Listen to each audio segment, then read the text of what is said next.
With the newest installment of Dragons Rising comes a whole new array of theories, speculation, hot takes, headcanons, the whole array. I absolutely love it because I think the discussion that comes from it is absolutely fantastic. And because of how much I love it, I have always tried my best on this channel to do videos where I talk about your guys' theories, and I think the discussion that comes from it is amazing, and honestly it's some of my favourite videos to actually read the comment section on. And because of that, like always with Dragons Rising Season 4 releasing, I asked you guys what your theories are when it does come to the season. And I will say, the amount of comments I have gotten on that post is absolutely amazing. Thank you to each and every single one of you for coming out and giving your own comments when it does come to it. And of course, hot takes will be coming soon as well. Before today, I have selected 6 of the theories from the comment section, and I'm going to look over them and give my own opinion, see if I agree or not, and of course, like always, I want to know your guys' opinion on these theories as well, because I do think they're very interesting, and it talks about how Dragons Rising could be molded for the future to come.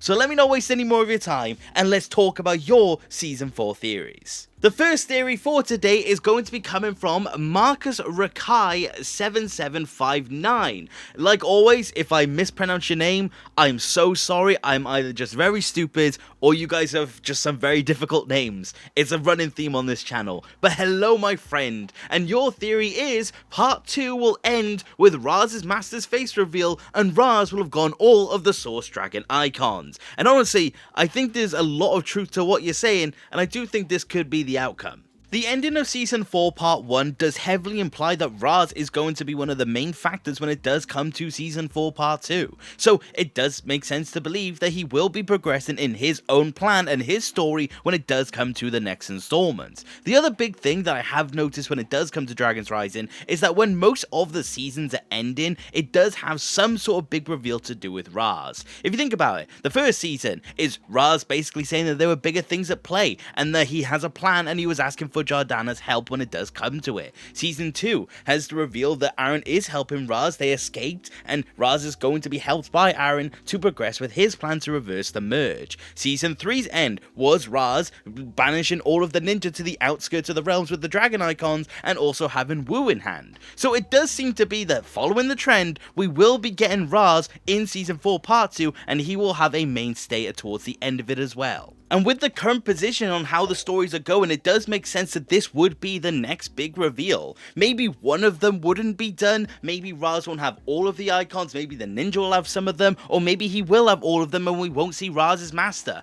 But honestly, I do think we're in the position where Raz's master is going to be coming up very soon. I do think in the grand scheme of things, Dragons Rising has now gone far enough to where the Raz master reveal will be happening. I do think it will be a very big part of the reveal as well. I do think that moment will be something that will be talked about when it does come to Dragons Rising for years to come, because it has been one of those hyped up things we have had. So having it for the end of the season would make a lot of sense, and if the theory is to be believed that the 5th season will be the last season of Dragons Rising, it will definitely be the perfect way to set up that finale. So I do think with everything considered, you are most definitely onto something here. It does make complete sense that Raz's master will be the big reveal towards the end, or at the very least, the icons being in play at the very minimum. So yeah, I really like this theory, and thank you very much, Marcus, for bringing it up. I like it, and I most definitely agree with you.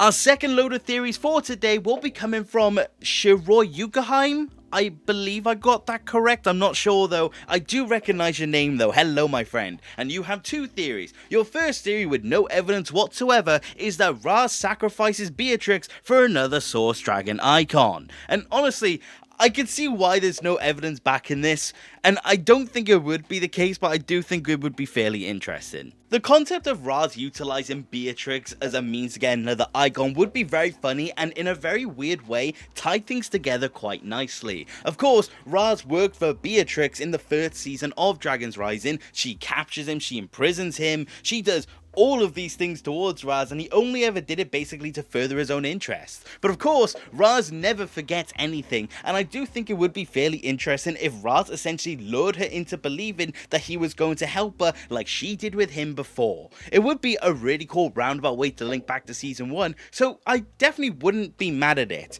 Of course, season 4 also does establish that Beatrix did survive the final battle, but of course, that could mean basically nothing. She could basically just remain in the Imperium Infirmary until the very end of Dragon's Rising. We really do not know. But of course, it would be cool to keep her in the story by doing something like that, and would be a very twisted end for a very twisted villain. So, I'm not mad at it, but like you said, there's not any evidence, but I definitely do think it's a cool idea. Your second theory that you said also has no evidence is the third Source Dragon icon that he got will be revealed to have come from sacrificing an old character. And honestly, I find this extremely funny, but unfortunately I don't really agree. This definitely does go into a problem that we do have when it comes to the Source Dragon icons, being that we very rarely actually get explanations on where they truly do come from. The thing is that I believe we have an explanation for the hammer, but I don't actually remember it by this point in time. We also do have an explanation for motion because we definitively saw it being created.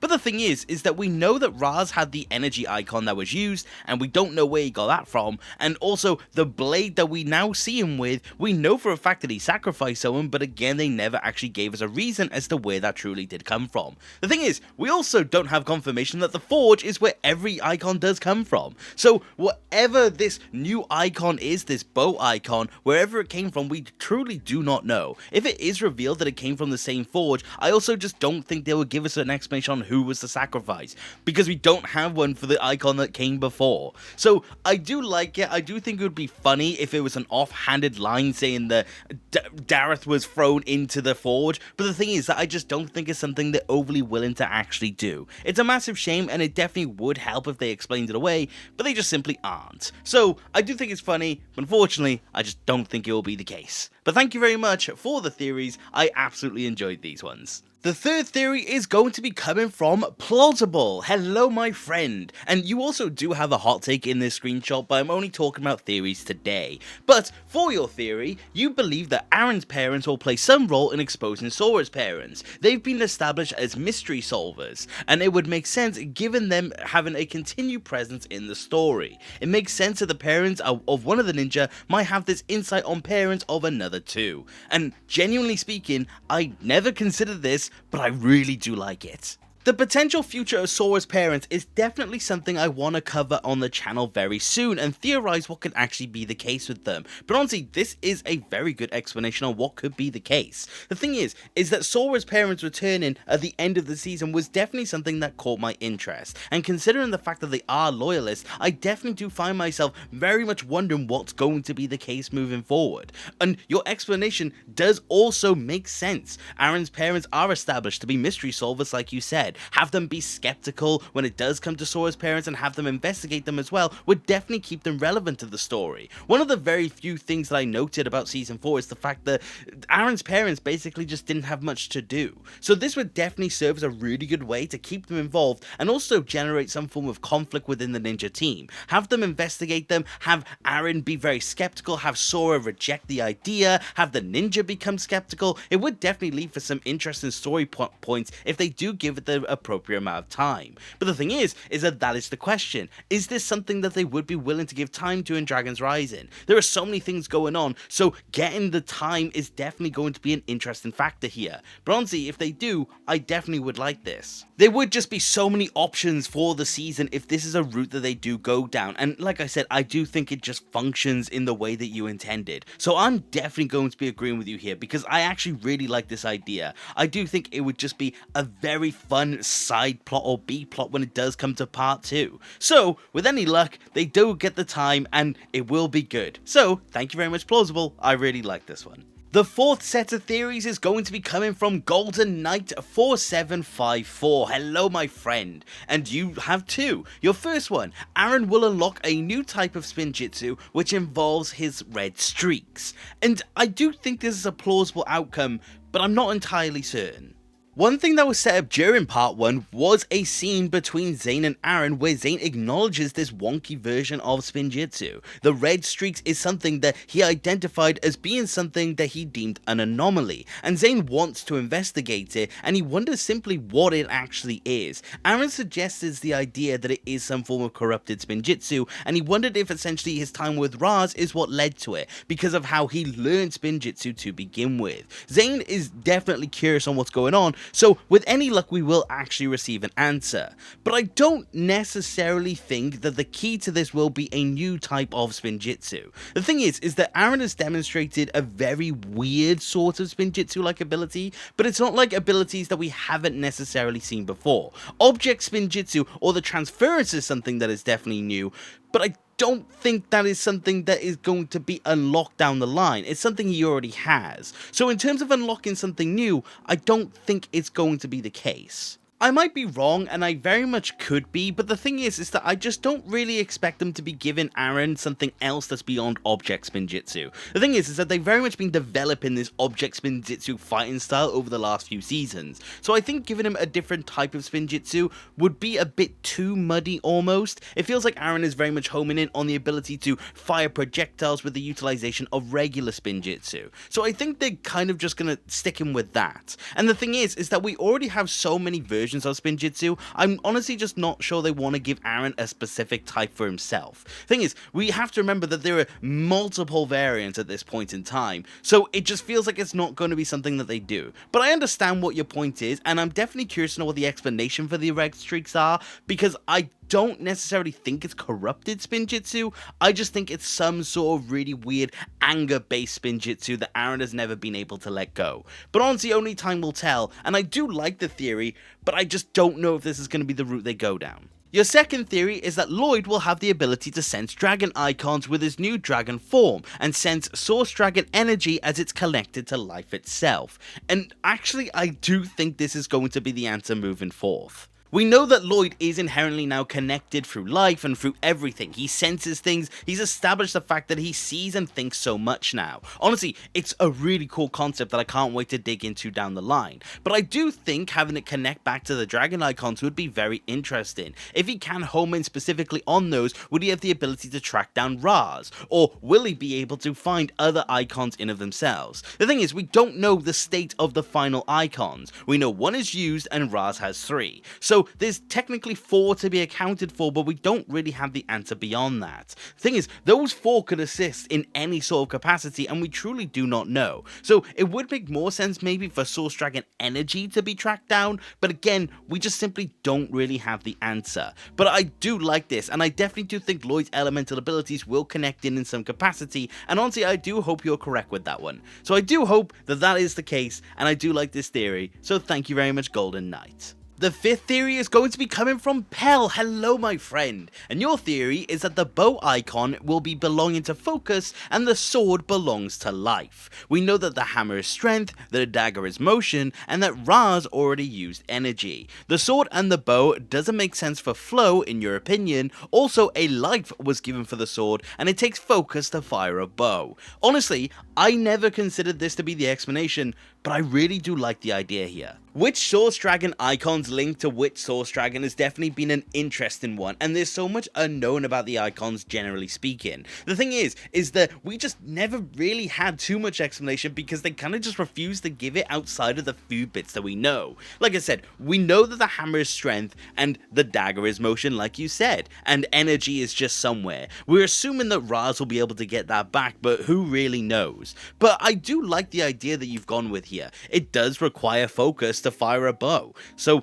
it would make sense that that would actually be the link back, and yet a life was given for the sword. Honestly, I don't have any sort of holes or anything to add on to this. I just think this is a fantastic theory, and I'm very just curious to see if anyone can expand on it as well. Maybe there are more ways we can explain away strength and motion. Maybe a dagger is motion because it's a small weapon, so it's faster, or a hammer is strength because it's the largest weapon. There are many angles we could go down, and I definitely do think this is the basis for it. So thank you very much, pal. I love this theory, and I do think I'm going to be running with this from this point onwards. Which brings us into our last theory, which comes from Slimeworm11. Hello, my friend. And your theory is that Jay getting his memories back is actually a trap. You said you mean to tell me that the suitcase with all the evidence that the administration took Jay's memories was conveniently in the same place where Jay woke up, and the agents there had no clue Jay was there, or who he was, which also means they didn't know that the suitcase was there. Was it added later or before? If before, that would mean he was sitting there for a while if it was buried there before, which would make sense as Jay was wearing parts of a suit when he woke up,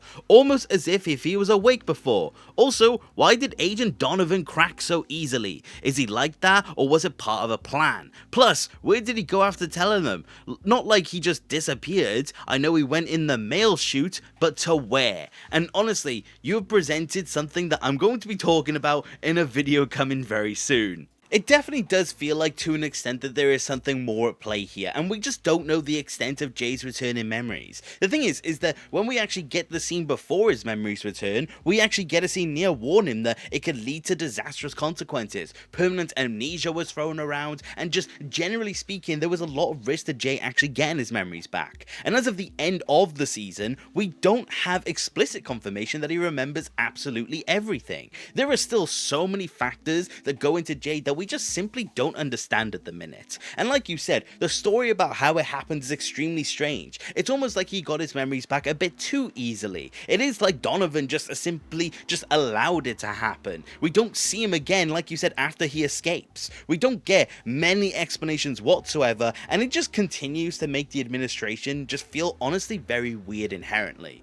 So yeah, I do agree that it's potential that there is some form of trap there. What if there is a consequence to Jay's memories and we're going to see it soon? Because it does feel like he just got them back randomly and there's just nothing more to it. Or it's just simply a case of Jay just got his memories back and they're just moving on from the rogue plot point. We really do not know, and it's something that I do want to explore in a future video. But as of now, I do agree with the fact that it does seem like there could be more than meets the eye. It does feel like there could be something more going on with the character, and it's simply yet to come. It would make sense because it is the main thing that Jay has going for Dragon's Rising, so it could very much be happening, but honestly, only time will tell. But I do like this theory, and I do like the fact that it does seem to be that there are questions that are still left unanswered. So, I love this one. Thank you very much, Slimeworm. I do like this theory a lot. But those are the theories that I had to talk about today, and like I said, please let me know what you think when it comes to each and every single one of them. I think all of them have some interesting factors, whether I agree or not. I absolutely love the ideas that you guys come up with, because I truly do feel like they're fantastic. And honestly, I'm just curious to know what else you think. What other theories have you got when it comes to Dragon's Rising? I adore these concepts, and they definitely do become some of the more interesting things that I like to think about. But besides all of that, thank you very much for watching the video, and I do hope you enjoyed, and if you did, please consider subscribing. I love discussing Ninjago with more people, and if you do want to support the channel any further, which you do not have to, you could always become a channel member and join the legends that you see on screen. The support that you guys give me mean the absolute world to me, and I cannot thank you enough. But like I said, that is about it for today, and take care. Okay, bye!